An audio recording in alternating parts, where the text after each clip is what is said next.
Hola, buenos días, buenas tardes. En primer lugar, muchísimas gracias por invitarme a participar. Siento mucho no poder estar en directo, pero espero que este vídeo pueda suplir la distancia y la diferencia horaria. Mi intervención va a ser breve y muy general.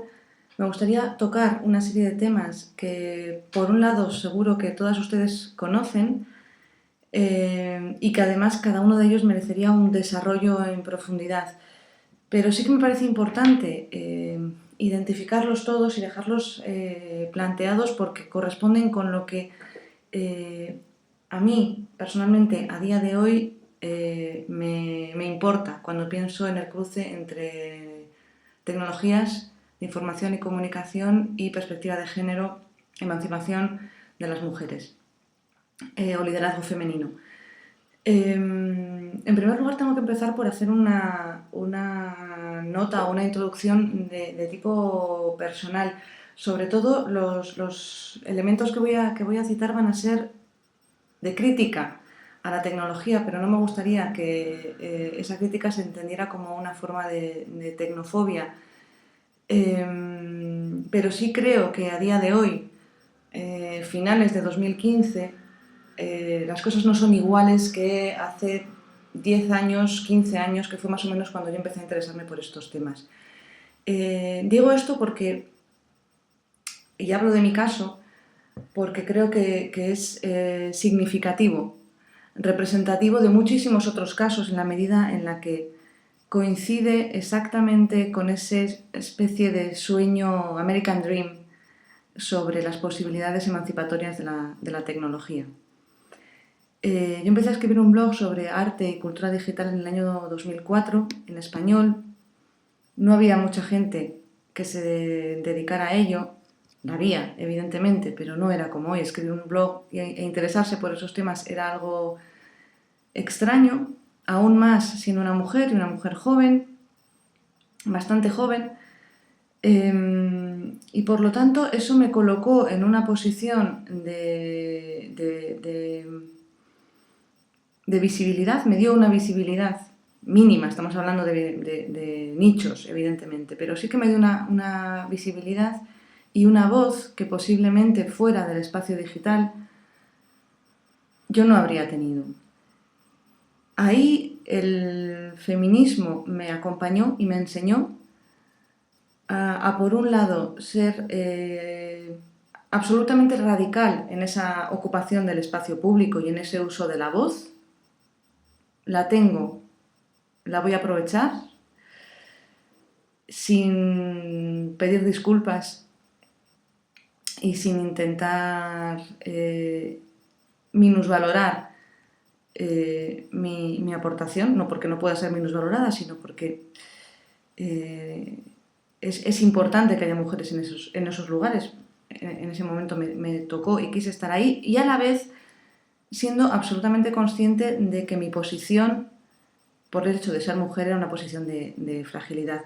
Gocé también de un grado elevado de anonimato, que no fue buscado, pero sí que empecé a escribir y a publicar con ese nombre de PTQK. Por supuesto, se entendía que era un colectivo, o que era un hombre, o que era un colectivo de hombres, en ningún caso que era una mujer sola. Ahí también me beneficié de ello, incluso si no era un anonimato buscado, pero sí que la presencia de mi cuerpo era muy escasa y eso me permitió también tener más voz, o que mi voz fuera percibida de otra manera. Digo esto porque suele corresponder con... Me gustaría enseñarles unas imágenes. Suele corresponder con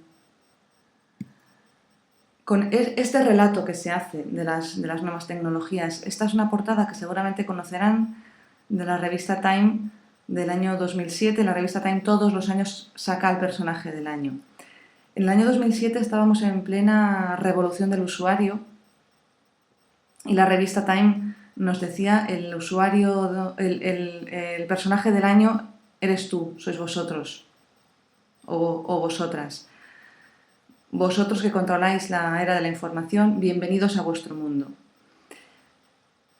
el relato, la narrativa que se nos hace de las nuevas tecnologías sigue siendo fundamentalmente esta, la de la emancipación y la de la libertad. Puede ser cierto en muchos aspectos, que conocemos todas en nuestras experiencias de activismo, de militancia, de trabajo comunitario, lo han sido, han sido importantes las nuevas tecnologías en las revoluciones árabes, en muchísimos otros casos, y eso es cierto. Ahora bien, ha llegado el momento de señalar límites y trampas de ese discurso de emancipación. Límites y trampas que no son específicos de las mujeres, pero que a nosotras nos afectan de una manera particular. Y es importante que, en mi opinión, que nosotras nos situemos en un lugar en el que podamos a la vez estar en ambos universos. Es decir, tratar de tener un uso de las nuevas tecnologías experto, como el mayor experto de Silicon Valley, y a la vez cuestionar la raíz de ese gran mito del progreso que es el discurso subyacente a las nuevas tecnologías.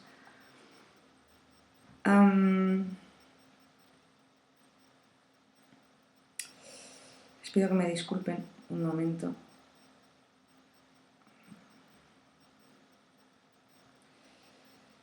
Tengo mi chuleta, mis notas aquí en una tablet. Con esto quiero decir que las mujeres, una vez más, estamos en la doble jornada. Tenemos que hacer un trabajo por un lado y otro trabajo por otro lado. En este caso doble o triple, incluso jornada. Un paréntesis, yo sigo utilizando el término de ciberfeminismo, a pesar de que el ciberfeminismo como tal surgió como un movimiento dentro del contexto del arte en la Documenta de Kassel en 1997. La Documenta, para quienes lo conozcan, es un gran encuentro internacional de arte contemporáneo. No hablaban de arte en este encuentro, era un encuentro de mujeres para hablar de tecnología, pero sí que era un momento en el que empezaban a tomar fuerza las artes electrónicas, y las mujeres que estaban allí, un grupo de mujeres, dijeron: atención, ¿dónde estamos las mujeres en esas nuevas artes electrónicas? Y articularon una serie de encuentros y de publicaciones en torno a la palabra de ciberfeminismo. Sacaron imágenes como esta. Yo soy partidaria de seguir utilizando la palabra ciberfeminismo, a pesar de que mucha gente piense que debe referirse exclusivamente a aquel movimiento. Yo creo que no, que las palabras no están clausuradas de una vez para siempre y son de quienes las utilizan y de quienes las hacen vivir.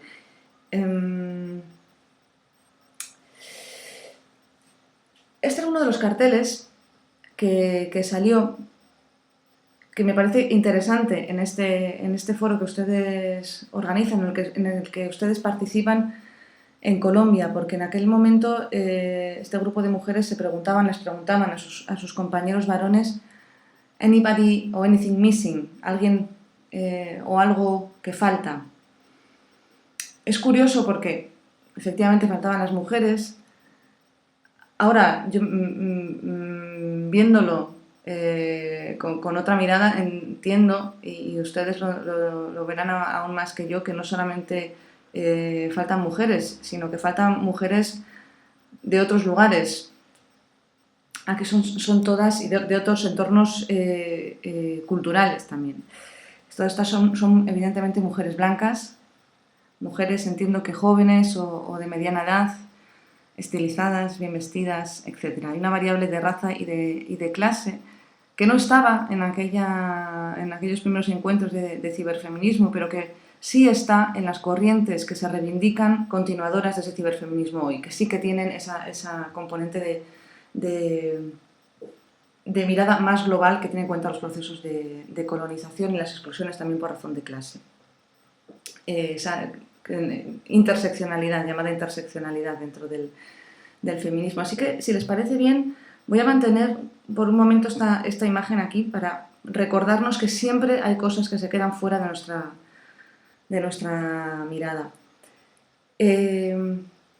Cuando hablamos de esos límites de la revolución digital, a menudo el activismo se ha centrado sobre todo en las cuestiones de software libre, del llamado FLOSS, Free, Libre, Open Source Software, software libre y de código abierto, siendo absolutamente importantes esas aportaciones y la reivindicación de softwares de uso abierto, de propiedad pública y no privativos, desde mi punto de vista han monopolizado casi el activismo digital, dejando de lado otras cuestiones que para nosotras feministas o para nosotras mujeres son importantes. La primera sería la cuestión de la identidad. En ese discurso triunfalista sobre las nuevas tecnologías se nos dice: en Internet puedes ser lo que tú quieres, ¿no? El famoso chiste de: en Internet nadie sabe que eres un perro. A lo cual una teórica feminista interesante me contestaba: ¿y cuál es el problema de ser un perro? Eso en primer lugar. ¿Por qué asumimos que Internet es un espacio de liberación? Porque nos permite falsear nuestra identidad. En primer lugar, ¿por qué deberíamos falsear nuestra identidad? Es decir, ¿cuáles son los sujetos que pueden aprovecharse de esa ocultación y por qué deberían ocultarse? Y en segundo lugar, no es cierto. Llegamos al espacio digital con todo nuestro bagaje, con todos nuestros derechos o nuestras faltas de derechos. De la misma manera que el conocimiento se distribuye de manera muy abierta y muy rápida, también los estereotipos se distribuyen y se fortalecen de una manera muy rápida a través de Internet. Pero sobre todo hoy Internet, lo sabemos, es un espacio de vigilancia. Por lo tanto, de la misma manera que nos permite estar en contacto con compañeras y compañeros de otros lugares organizando movilizaciones, organizando protestas, intercambiando información, de la misma manera dejamos un rastro en todas esas actuaciones que nos hace terriblemente vulnerables. Aún está Edward Snowden, que desveló el caso de la NSA, de la Agencia Nacional de Seguridad estadounidense, que espía a sus ciudadanos y a los ciudadanos del resto del mundo. Eso es algo que está ahí, no está resuelto y lo hemos asumido. Hace 2 semanas aproximadamente perdí mi cuenta en Facebook porque por la política de nombres reales, de los llamados nombres reales, me la cerraron.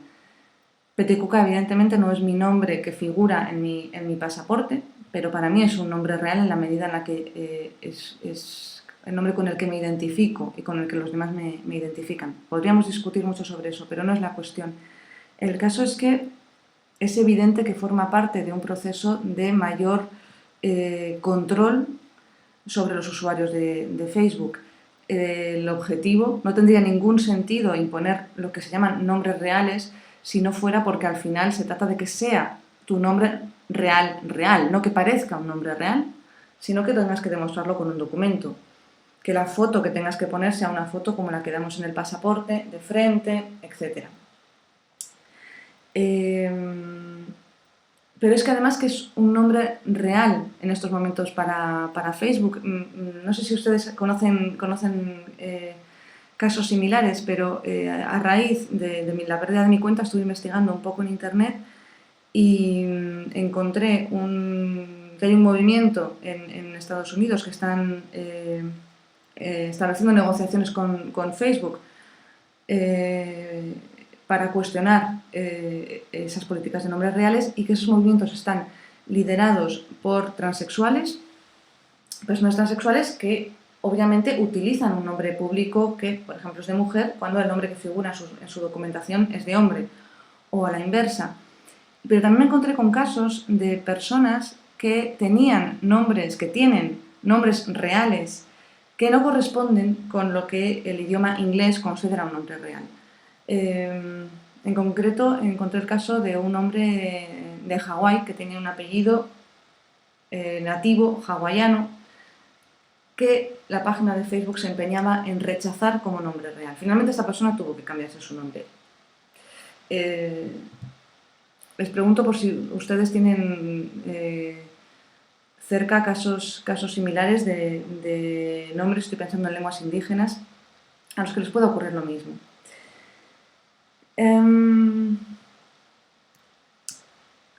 Otro elemento que creo que nos afecta mucho como mujeres es el del tiempo.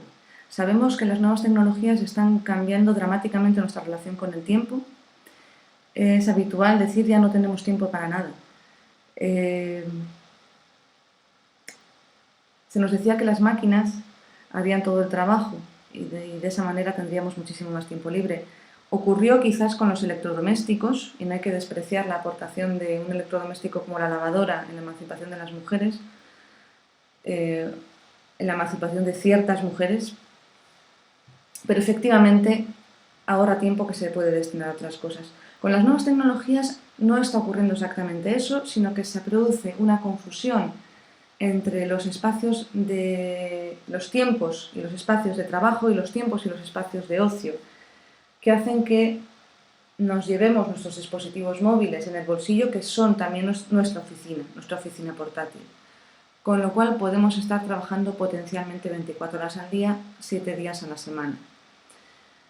Pero es que además ocurre otra cosa, y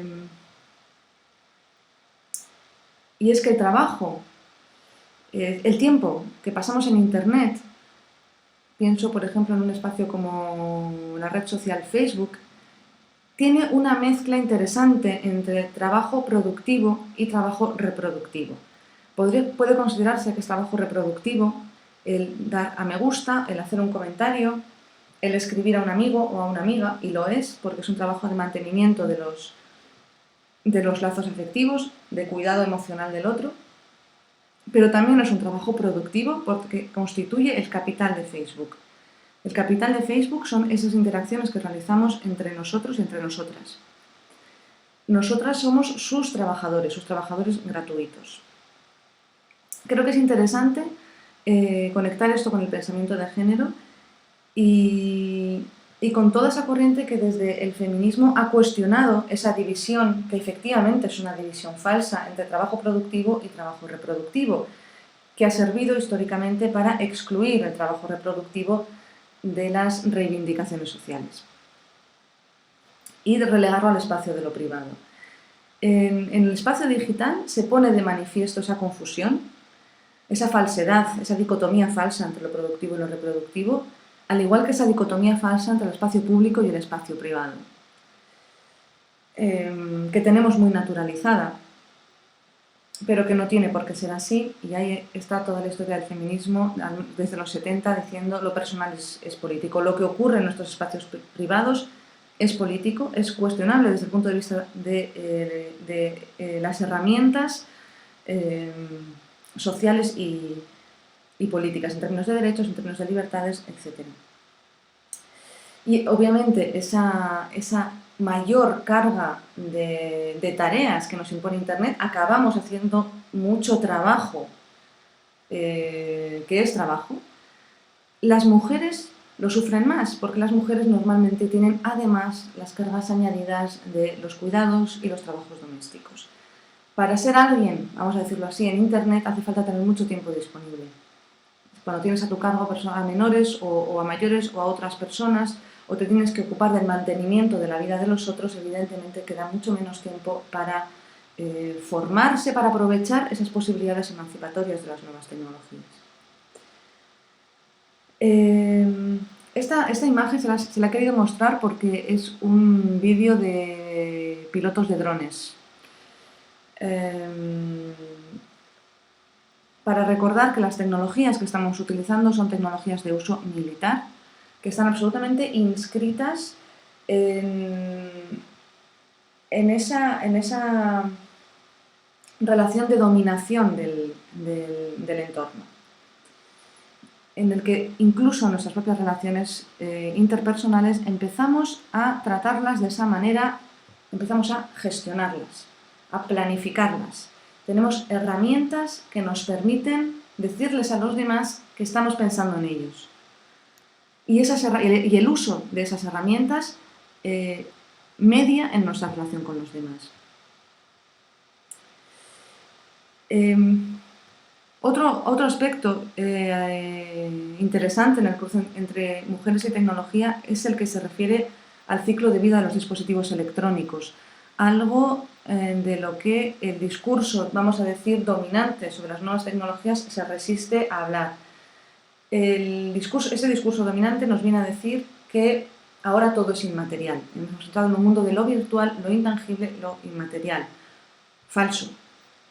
Yo les estoy hablando a través de un dispositivo electrónico, tengo aquí abajo otra tablet con notas, estoy conectada a la red eléctrica, mi ordenador tiene una batería, esto tiene otra batería y la fabricación de estos dispositivos electrónicos es extremadamente costosa en términos humanos y en términos medioambientales.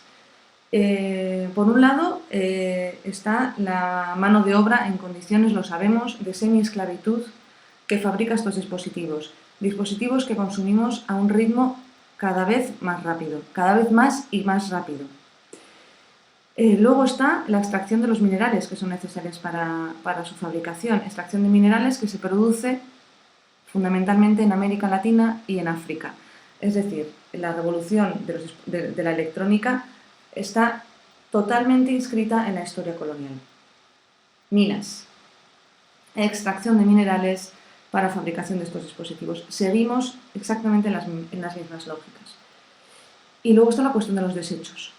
Esta imagen es de tratamientos de desechos en Asia, fundamentalmente los desechos electrónicos, que están creciendo a un ritmo de un 5% anual. Se destinan fundamentalmente a Asia y a África, donde población como estas mujeres que están aquí, muchas mujeres y niños, porque es un trabajo en la escala más baja socialmente, por tanto lo hacen muchas mujeres y muchos niños. Su trabajo consiste en desmontar los componentes para sacar los metales valiosos, como el oro o el aluminio, con el coste de entrar en contacto con los metales tóxicos como es el cadmio. El cadmio es un metal derivado del zinc que suele extraerse junto con el zinc y del que están hechas las baterías de nuestros dispositivos, es decir, está en todas partes. Es extremadamente tóxico en el contacto humano y también porque es absorbido por la tierra y por lo tanto está empezando a contaminar también los cultivos en todos estos países. Primer grupo de población en contacto, las mujeres. Dicho todo esto, con todas sus posibilidades emancipatorias, sabemos que las nuevas tecnologías forman parte de ese gran mito del progreso, que admite muy pocas críticas, porque cualquier crítica se zanja con esa dicotomía falsa, aquí también, entre, por un lado, el futuro y por el otro lado, las cavernas, ¿no? La historia de la cultura tecnocientífica es no solamente, pero también una historia de dominación patriarcal y colonial. Esto es algo que cuando quizás hablo de estos temas en centros de arte en España me detengo mucho más en ello. Creo que en este caso en su foro no es en absoluto necesario insistir en ello.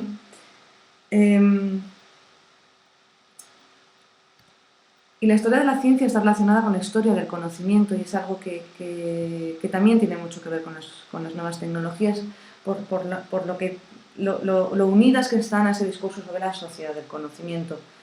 La historia de la ciencia es la historia de la legitimación de ciertos conocimientos y la exclusión de otros, por considerarse acientíficos, no científicos, en definitiva, inútiles o no válidos.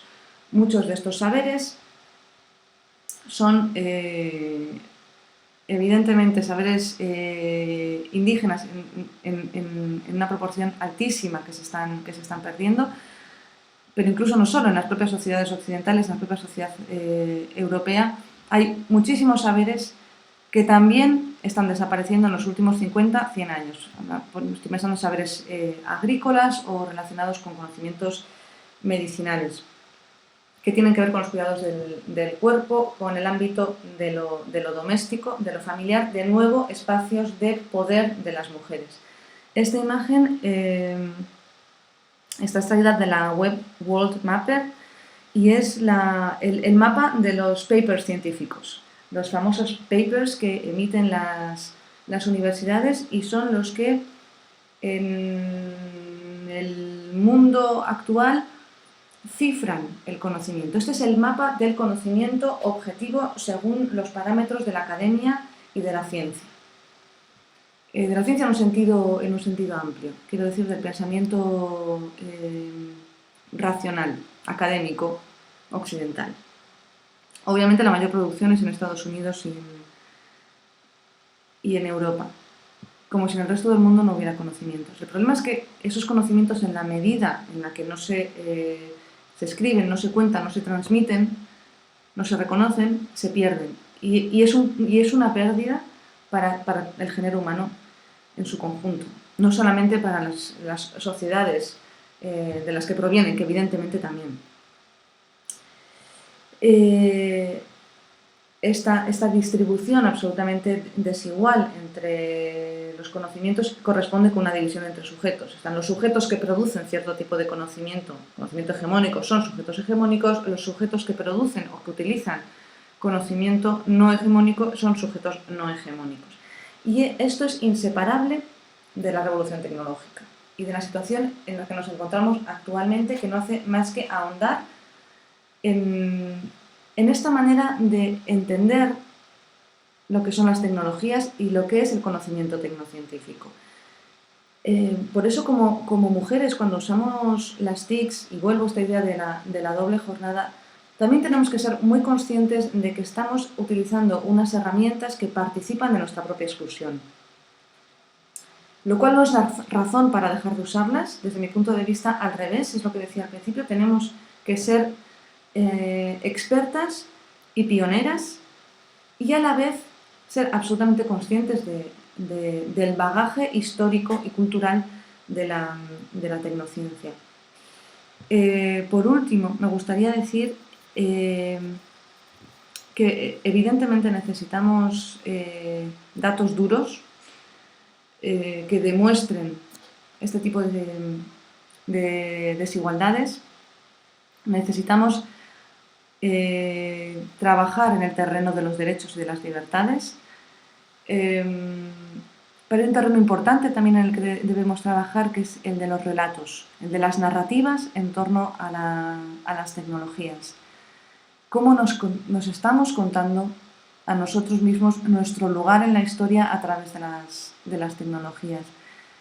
La cultura popular es el mayor lugar de transmisión de valores, mucho más que las redes sociales.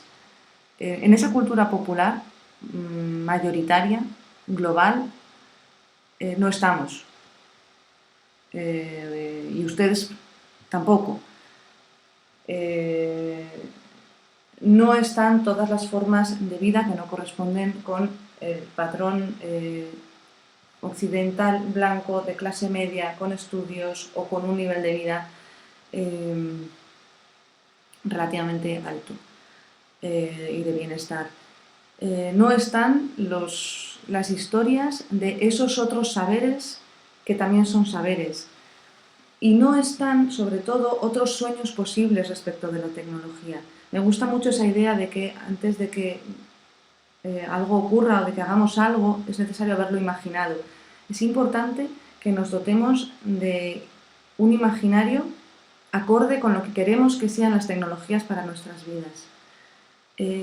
Imaginarnos cómo son esas tecnologías realmente emancipadoras, que no sean esas tecnologías que explotan los recursos naturales, que explotan a las personas, que contaminan el planeta, que no es el planeta, sino que es nuestro hábitat. Lo voy a dejar aquí. Me gustaría muchísimo estar allí con ustedes. Creo que tendría tantísimo que aprender y espero de verdad tener algún retorno o alguna noticia de ustedes.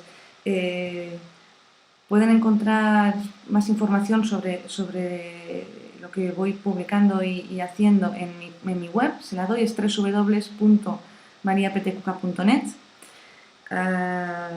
También en una red social como Twitter, no ya en Facebook.